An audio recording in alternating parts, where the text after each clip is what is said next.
துணை முதல்வர் உதயநிதி ஸ்டாலினின் பெயரை பயன்படுத்தி இளைஞர்களுக்கு வேலை வாங்கி தருவதாக லட்சக்கணக்கில் மோசடி நடந்திருப்பதாக குற்றச்சாட்டு எழுந்துள்ளது. இது தொடர்பாக செய்தியாளர்களிடம் பேசிய புகார்தாரர் டாக்டர் ஷாம் பிரவீன், துணை முதலமைச்சர் பெயரால் நடந்துள்ள மோசடி குறித்து கிண்டி காவல்துறை உதவி ஆணையர் அலுவலகத்தில் புகார் அளித்ததாகவும் 35 நாட்கள் கடந்தும் இதுவரை எந்த நடவடிக்கையும் எடுக்கவில்லை என கூறினார். எனவே தற்போது அடையாறு துணை ஆணையர் அலுவலகத்தில் மீண்டும் புகார் அளித்துள்ளதாக தெரிவித்தார்.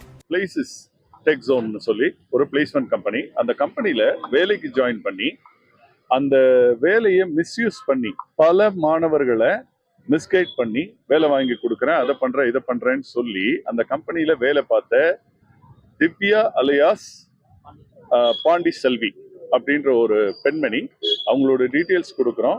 என்னன்னா கிட்டத்தட்ட கம்பெனியோட பணம் மட்டுமே ஒரு 7.5 to 8 லட்சம் ரூபாய் கையாடல் பண்ணியிருக்காங்க. அது மட்டும் இல்லாம பல மாணவர்கள்கிட்டையும் கையாடல் பண்ணியிருக்காங்க.